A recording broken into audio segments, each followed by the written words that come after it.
Hey, comment vous allez les kikis? Aujourd'hui on va causer de... Parce que, réponse en image, on peut dire à plein de gens qui m'ont posé la question, c'est vrai que c'est une très bonne idée de leur part. Qu'est-ce que je fais avec ma machine quand je rentre du terrain? La première chose que je fais. Alors, en général, si j'ai le temps, si je peux, et l'envie, je décrotte un maximum de la machine sur le terrain si le terrain était dégueu, ne serait-ce que la poussière, la terre, les feuilles. Si c'était de la boue, évidemment, on gratte un peu, tout ça. Ensuite, quand j'arrive chez moi, si les conditions de terrain étaient dégueu, humides, là, il y a un nettoyage immédiatement de la machine. Enfin, on enlève le plus gros, on la fait sécher le plus vite possible. Donc moi j'ai l'avantage chauffage au sol, tu peux utiliser une soufflante, un petit radiateur en soufflante comme ça, le poser sur un radiateur parce que la boue qui est collée partout, elle garde l'humidité. Donc tu fais sécher tout ça le plus vite possible. Ensuite, quand c'est sec, je tape dessus pour faire tomber les croûtes. C'est tout con. Après, je balance de l'huile partout. Si je veux retourner avec la machine, c'est là rien. Ben, j'y retourne comme ça et je fais ça jusqu'à ce que j'ai une casse. Quand j'ai une casse, après j'interviens au niveau révision. Mais principalement, on va dire là, c'est les beaux jours. Tu rentres de ton terrain, c'était un peu poussiéreux, il y avait de l'herbe. Là, on a le serpent temptueux avec lequel on s'est vraiment fait plaisir. J'ai directement retrouvé les sensations avec lui. C'est vraiment une machine qui est bien équilibrée à conduire. C'est plus un muggy. Il n'y a pas de boîte de réduction, il n'y a pas un châssis plus haut au centre. Mais il a quand même des éléments de MT qui sont pas mal. C'est les super pare-chocs qui sont dessus. Et j'aime vraiment beaucoup cette machine. Donc, là on a roulé dans l'herbe. Si je vois que j'ai de l'herbe enroulée autour des cardans et autres, ben j'enlève ça, j'enlève les roues, j'enlève les hexagones pour enlever tout ce qui a plus enroulé entre l'hexagone et le roulement de roue qui peut l'abîmer. Je check mes roulements, je check les serrages un peu partout. Quand on fait les sauts, on a beaucoup de mouvements sur les châssis, surtout les châssis plats comme ça. Le résultat, il y a des vis qui peuvent se desserrer. Donc tu check tes vis, tu check tes ancrages de suspension, les roulements. Tu mets un peu d'huile là où il faut. Là, la machine dans laquelle je roulais, maintenant, c'est pas la peine d'en faire trop. Si je sais que je vais retourner rouler avec, tu vois, il n'est pas dégueu, donc je sors tout ce qui est de là. Je regarde s'il n'y a rien aussi entre couronne et pignon moteur au niveau du diff central. Tu check si ton ventilateur vario il va bien. Ça, c'est d'ailleurs des choses que tu dois faire même en roulant. Hein. Pendant que tu roules, si tu constates que tu n'es pas sûr, hein, ou tu vois que tu roules vraiment dans beaucoup d'herbe, il y a plein de choses qui volent, il faut se prendre le temps, je peux passer ma pincette, de checker ton ventilateur variateur, si tu as un ventilateur moteur aussi, hein, et d'en sortir les débris. Le truc à ne pas faire, même si ça nous amuse tous, c'est sûr, c'est de balancer de l'air comprimé sur le ventilo.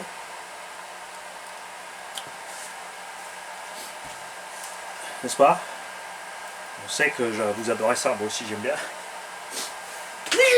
Mais c'est pas bon du tout, parce que déjà tu crées du courant avec le moteur du ventilo, et il tourne à des vitesses où il n'est pas censé tourner lui, donc son palier au milieu, ça va pas du tout. Surtout que tu mets de la pression en travers sur la pale, alors que lui quand il tourne, son moteur étant au centre du noyau, eh ben, les forces sont équilibrées. Là tu ne fais pas ça du tout. Donc il n'y a pas bon. Je vérifie quand il y a des BTR là, sur les noix, là sont intérieurs aux cellules, c'est pas possible, mais quand c'est des BTR extérieurs sur les cardans centraux, un petit coup tu contrôles tes BTR, ton serrage pignon moteur, serrage des roues évidemment aussi. Si tu démontes pas tes roues, si maintenant tu roules, là j'ai pas roulé dans l'herbe haute, donc je vais pas démonter mes roues. Dans ce cas là, ouais, petit check des serrages des roues, même entre les packs hein, sur le terrain. Nous on le fait pas, vous avez vu, ça loupe pas. On enchaîne, on enchaîne, on enchaîne, on veut rouler, rouler, rouler. De temps en temps tu perds une roue. C'est à toi de choisir ce que tu préfères faire. Nous on se fend la gueule, mais c'est sûr que l'écrou dans la nature n'est pas gratuit non plus. Il faut récupérer les écrous aussi. Hein. Celui-là, on va laisser, petite parenthèse, en delà de ce que je fais quand je rentre du terrain. On a mis le petit surpasse 1700 là-dedans. On avait une très bonne autonomie, une vitesse de pointe largement suffisante. Vous en faites pas, hein, si vous prenez le RTR, vous avez le gros 1950 kV dessus. Si vous dosez un peu les gaz, ça va très bien. Bien, j'ai sorti l'hélico, parce que ça c'est l'autre truc à faire quand je rentre. Soit J'ai passé un jeu de lipo par machine, donc je laisse les lipos pendant le transport à l'aller dessus, je branche, je roule, je débranche, je rentre à la maison, je les ressors après. Soit j'enchaîne mes packs, donc je les sors à chaque fois et machin. Mais dans l'idéal, toujours. Là maintenant je prépare le matos, je charge la voiture, je vais rouler. L'idéal évidemment c'est de laisser les lipos dans la housse de transport par feu. Arriver sur le terrain, les installer à ce moment-là, se prendre le temps. Bien faire attention de ne pas coincer les câbles nulle part évidemment. Et au retour c'est pareil, tu sors tes lipos, tu les mets dans ton sac, tu rentres à la maison. Toujours un petit coup de chiffon.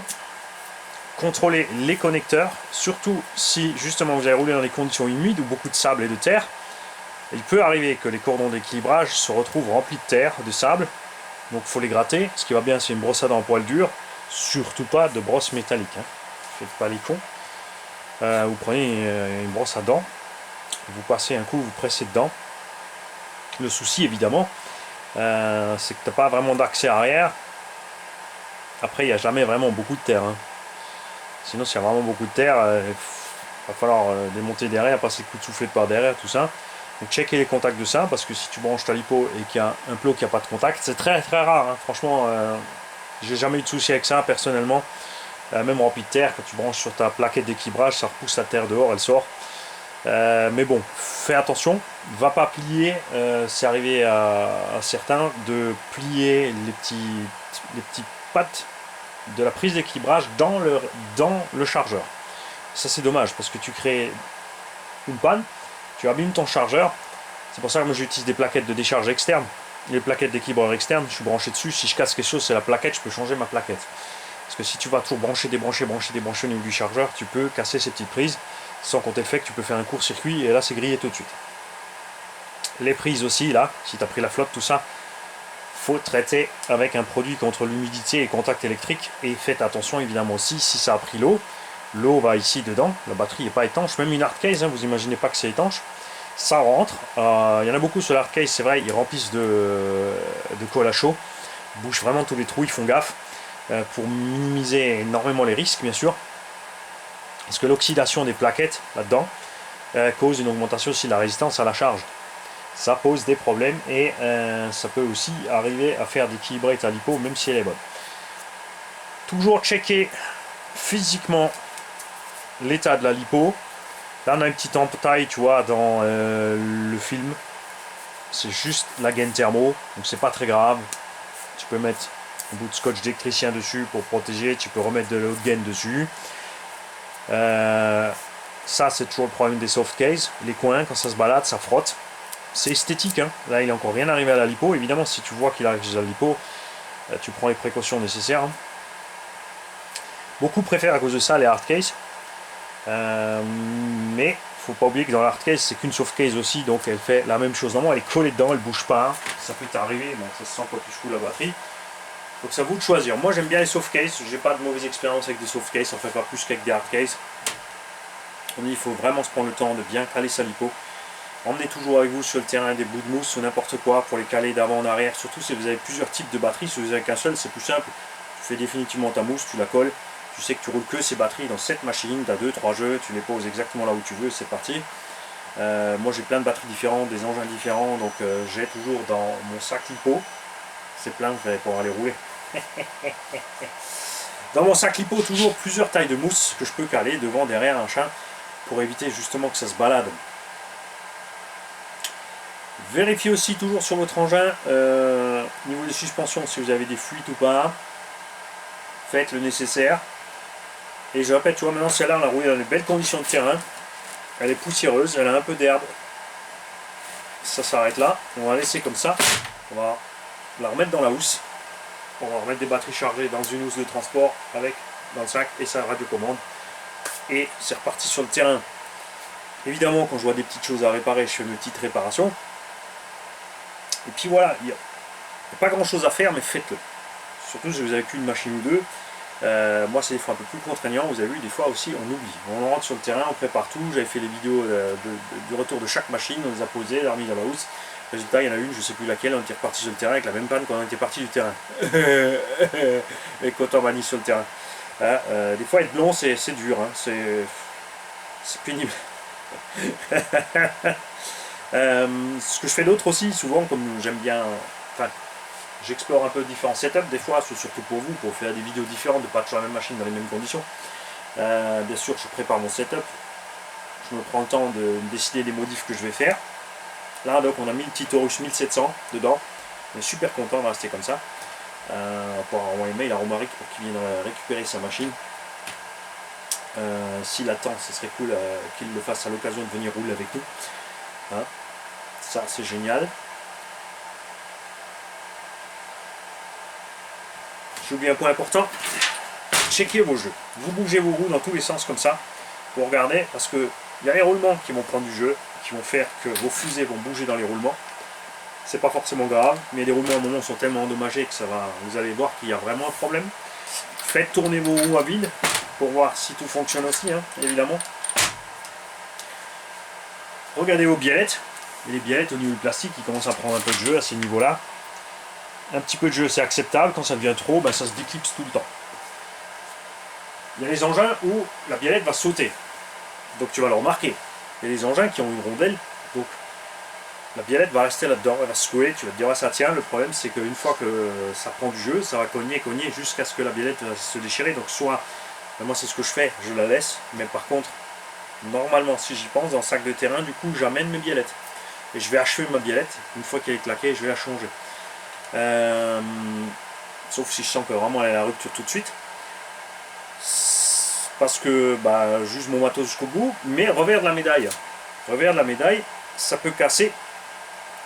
Parce que tu vas t'oublier, tu vas oublier que tu as cette biellette qui bouge, tu vas te lancer dans un saut, une figure, un machin, tu vas t'emporter. Et la casse de la biellette va entraîner une casse plus grande. Donc tu n'auras rien gagné non plus. Tu n'auras pas économisé, tu n'auras pas dit ouais j'ai encore roulé 20 minutes avec une pièce défectueuse, je l'ai eu jusqu'au bout. Mais tu vas endommager une autre pièce. Donc c'est à toi de prendre la mesure pour ça. Moi je commence à connaître mes machines, donc je sais là tiens je peux encore rester un peu, au pire ça va sauter, je vais la reposer à côté, ça s'arrête là. De toute façon je sais que ça va péter sur un saut. Ça m'aura fait pièce fusible pour ce saut là, et voilà. Et il y a les machines où je sais que ah, là vaut mieux le changer.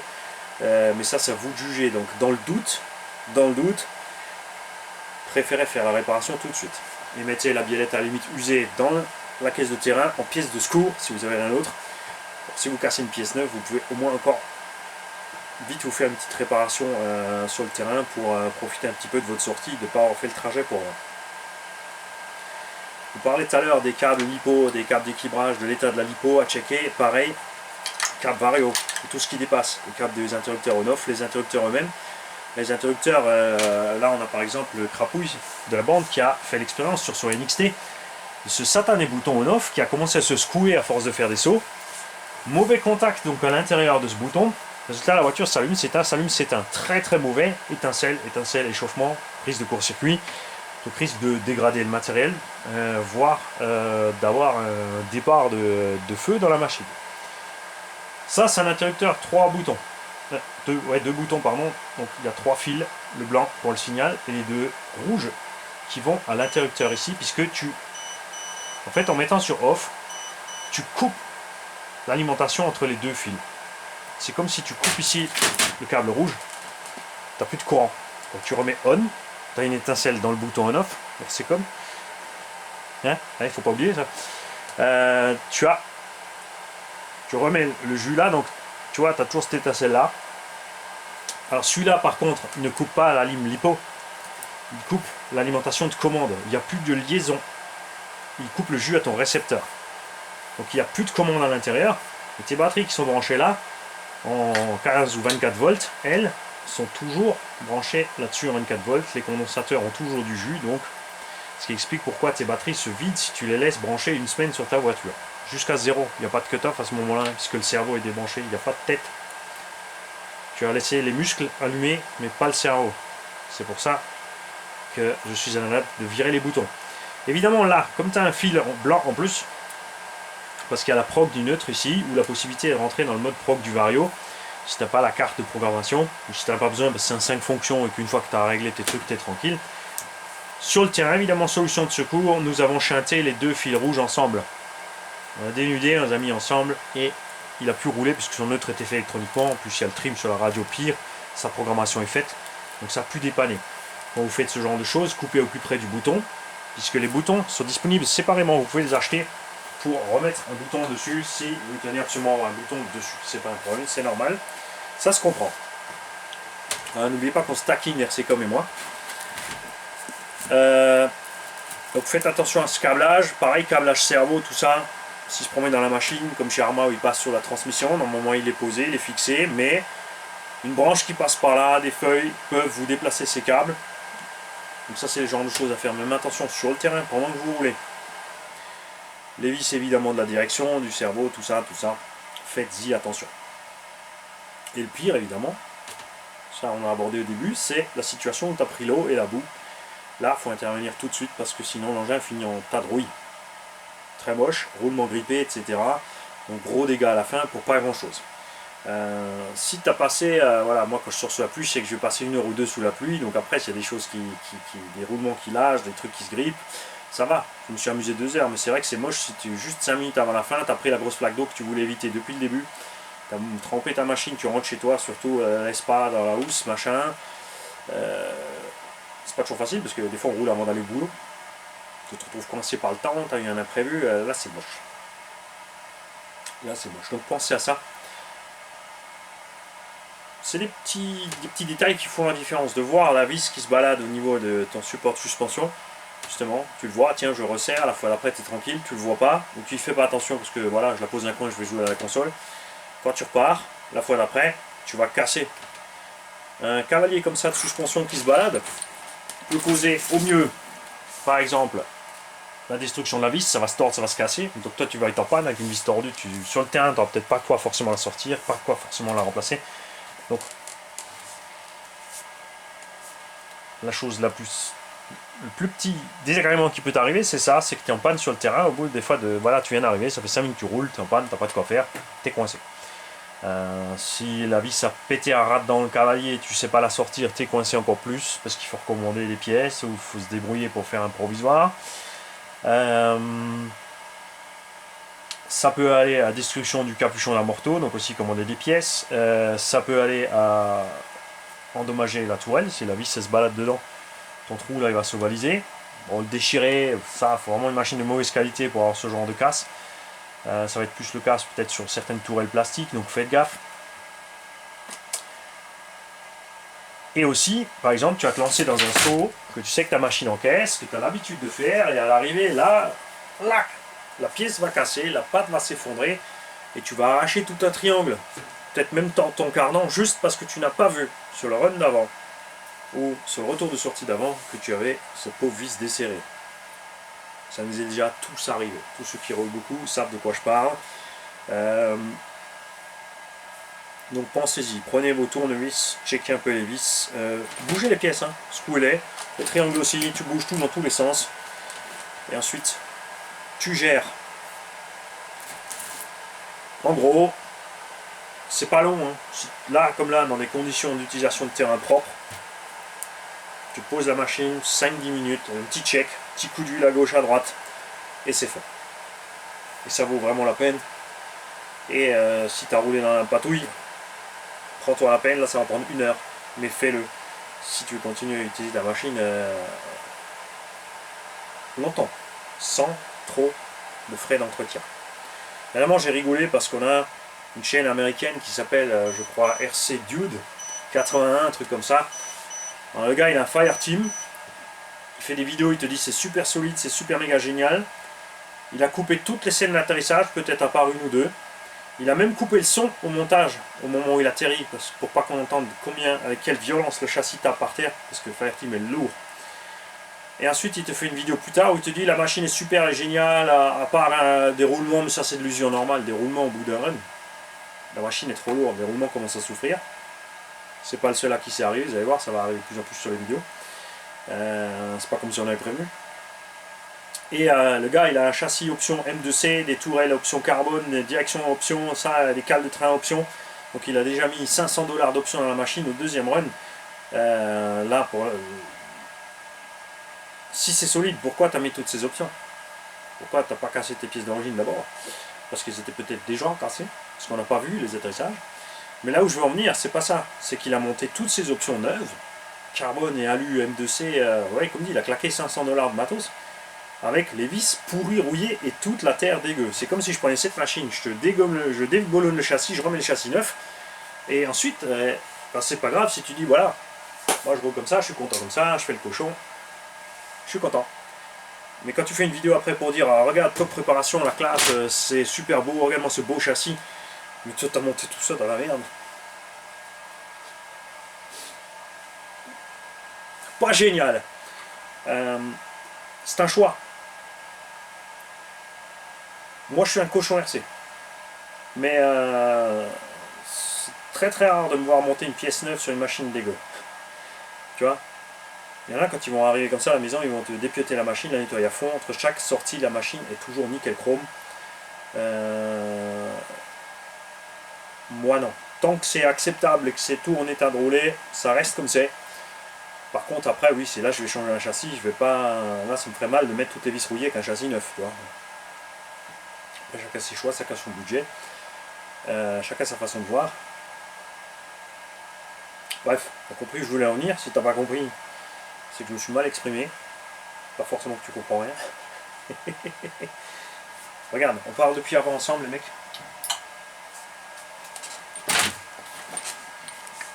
Regarde. On a la petite vis qui est sortie là du pare-choc. On en a une là et une qui est sortie. Bon, elle est serrée. Donc on verra cette histoire. Vous allez vous dire, c'est peut-être pas important une vis de pare-choc. Si. Ton pare-choc est en parfait état, toutes les vis sont en place. Quand tu vas impacter, quand tu vas te louper, il va absorber ton choc. S'il lui manque une vis ou deux, il va peut-être pas absorber le choc, il va craquer et tu vas aller manger ta tourelle. Surtout si comme moi, t'adores les poteaux et les arbres. Salut tout le monde.